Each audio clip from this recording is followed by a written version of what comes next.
Hello guys. Ako nga pala si Ariel na nagbaka sakaling magnegosyo dito sa Canada. Baka para rin tayong yumaman. Sabi nila, pag may negosyo raw, mayaman daw. Pero hikaos ka ito paano. Ayan, ito ko pala yung gagawin ko ngayon. Truck, maputik, puro yelo. Yan. Ayun yung loob niya. Yan, sobrang dumi yan, tapos sobrang dami ng balahibo ng hayop. Yan, kasi pag may mga balahibo ng hayop, ang sasakyan mas mahirap siyang linisin 2 times.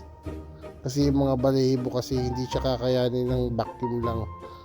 Yung vacuum ko, sobrang lakas na ng vacuum ko pero hindi niya kaya yung mga balahibo. Tatawanan ka lang ng balahibo, vacuumin mo. Yan, ipapakita ko muna sa inyo yung buong loob ng sasakyan. Itsura niya, dumating sa akin. Itong customer pala na to, nakita niya ako sa Facebook na nag-post. So, nag-reach out siya sa akin na ipapalinis niya rin sa sasakyan niya kasi nga pupunta raw siya ng US. Pero gusto niya ma-detail yung sasakyan niya. Yan, ito yung una kong ginagawa. Tinatanggal ko muna yung mga mat ng sasakyan. Lahat ng mat sa sasakyan. Kasi sinasabay ko na siya sa paglilinis ng labas ng sasakyan. Kasi ang inuuna ko nito yung paglilinis ng labas ng sasakyan muna. Tapos sinasabay ko na yung mat.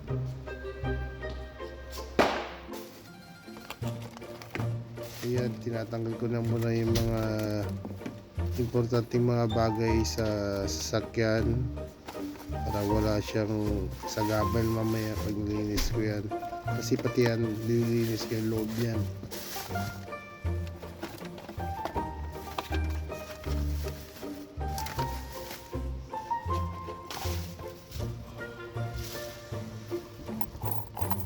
Yan yung mga barya, tinatabi ko yan lahat. Yan, lalagay ko yun dyan. Minsan kukuha ko ng pangkape. Pero joke lang yun.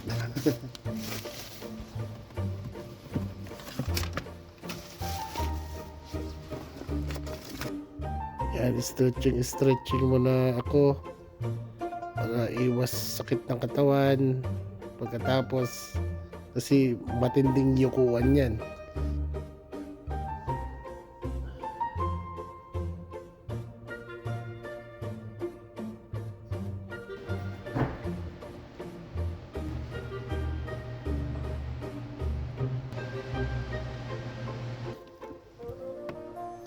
Yan, binubugahan ko na siya ng hangin. Yung gamit ko pala na yan, nabili yun sa Amazon.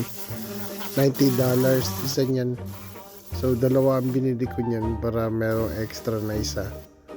Ang gamit niyang tornidor na yan ay yung mga nagtatanggal ng mga buhangin na talagang nasa ilalim na siya ng carpet.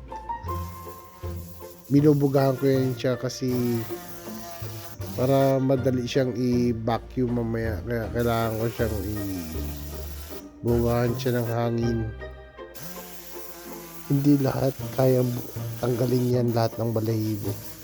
So meron pa akong gagamitin mamaya para mas lalong matanggal yung mga balahibo.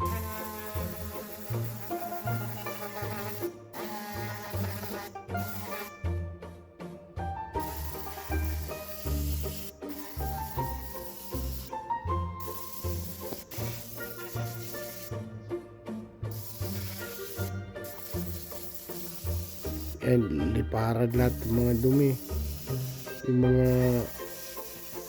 talagang pumasok na sa carpet, liparan lahat yan.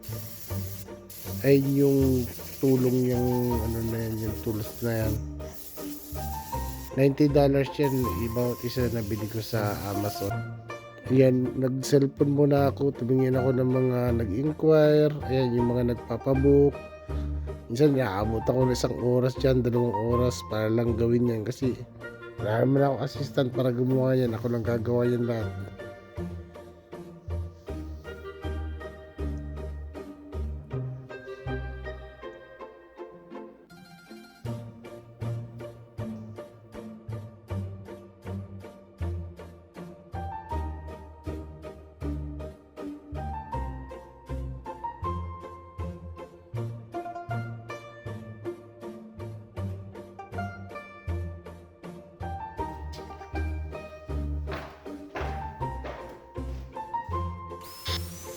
Yan, sinisimulan ko na siya i-vacuum. Ganyan yun. Mas mabilis siyang i-vacuum, di ba?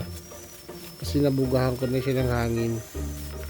Sa pagdidito ng sasakyan, 3 beses ako minsan nag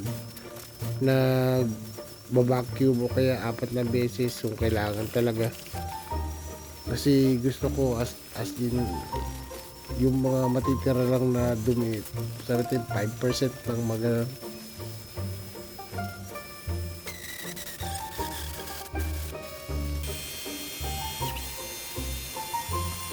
yan, pini-pre-wash ko muna siya. Binugahan ko muna siya ng ng foam cannon, sabon para lumambat yung mga putik sa sasakyan. Saka mamaya pag ko na siya, i-hand contact ko na siya. Walang matitirang mga buhangin kasi yung iniiwasan ko kasi makakakos siya ng gas-gas sa sasakyan.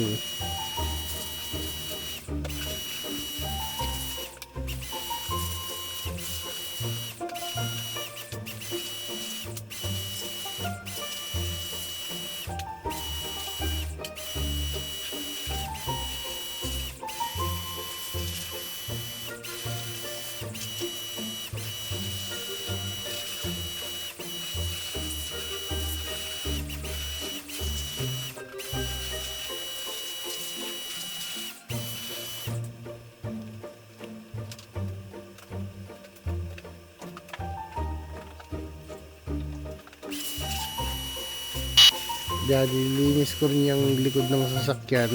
Pressure wash ko lang naman.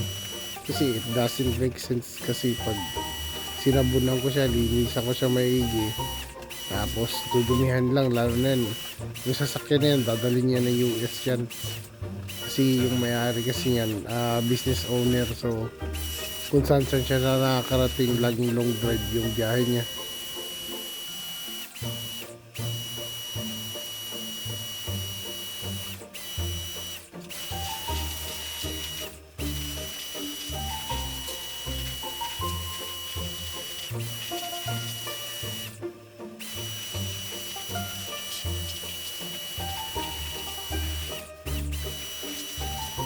Pre-wash pa lang yan ha, wala pa yung talagang pagsasabon yan.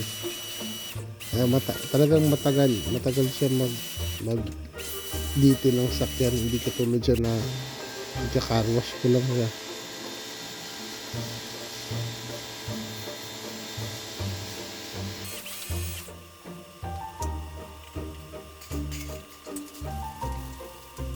Yan yung paglilinis ng mat, sinasabay ko na siya sa paglilinis ng labas ng sasakyan. Kasi hindi ko pwedeng gawin yan mamaya na malinis na yung sasakyan tapos gagawin ko yan huli. So nagtasik-tasik lang yung mga buhangin, hindi walang kwenta yung ginawa ko. So kailangan ko munang gawin yan, pinakauna yan. Kasi kailangan matuloy yan kasi mamaya ipapolish ko pa yan. Yan, sinunod ko na dyan yung gulong. Itong sasakyan na to, sabi naman ng may-ari, hindi masyadong importante yung labas. Kahit hindi na masyadong dito yung labas, basta malinis to yung gulong, matanggal yung mga putik. And then instruction niya sa akin, kaya ayun na yung ginawa ko. Kadalasan kasi yung gulong, matagal ko talaga nililinis yan, at least 7 minutes.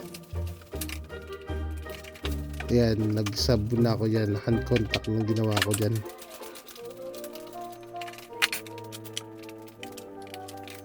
Linisin yung mga cracks, yung crevices sa labas ng sakyan. And kasi ang daming mga nakasingit-singit dyan na mga putik-putik.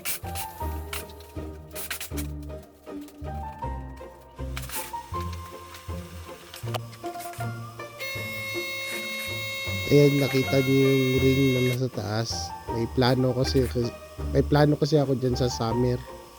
May gagawin ako dyan, mga percent ko, no. Ayun, mga pakulo ng nagnegosyo.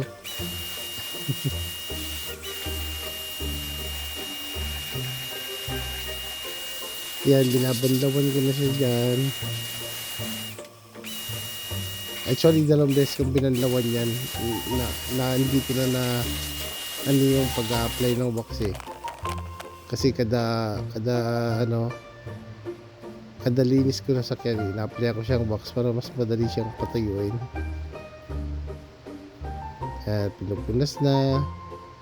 Punas lang.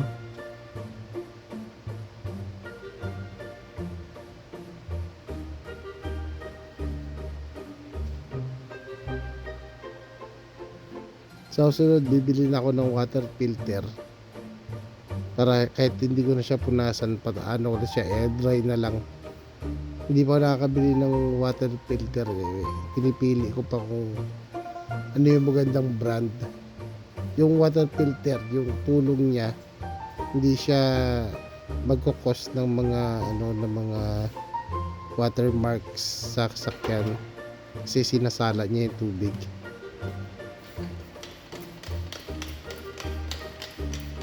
Yan, leather. So, hindi siya masyadong mahirap linisin pag leather. Mabilis siya linisin.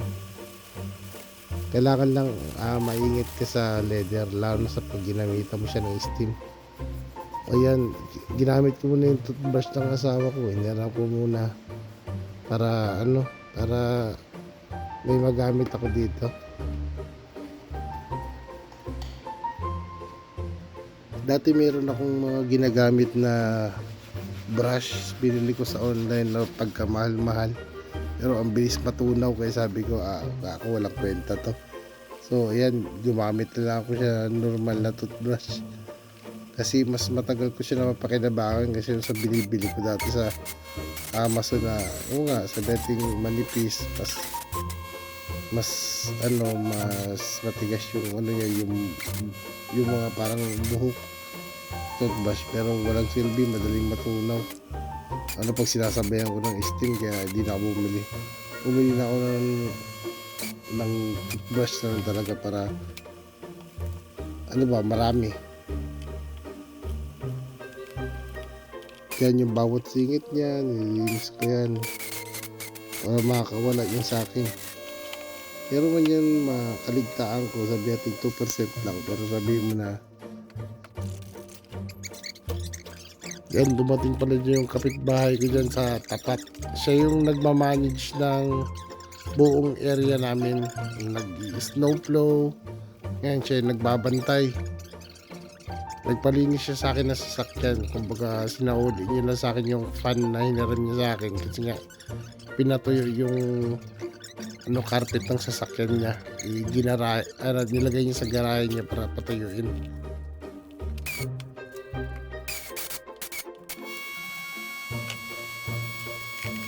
Ayan, nililinis ko yan, yung mga singit-singit niyan. Ayun yung trabaho talaga ng nagka-car detail. Ayan, mga ventilation, lahat yan nililinis ko yan. Yung headboard, yan, yung mga pintuan, nililinis ko yan.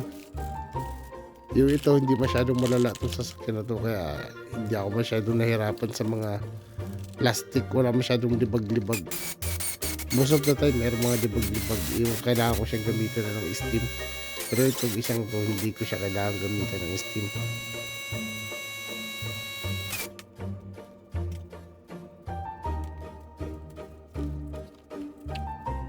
Kaya patutuyuin ko na siya, ipapolish ko na siya. Yan, ay yung last. Ay, hindi siya last.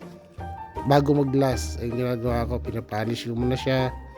Tapos pagkatapos yan, pupunasan ko siya ng basahan kasi sobrang kintab niyan.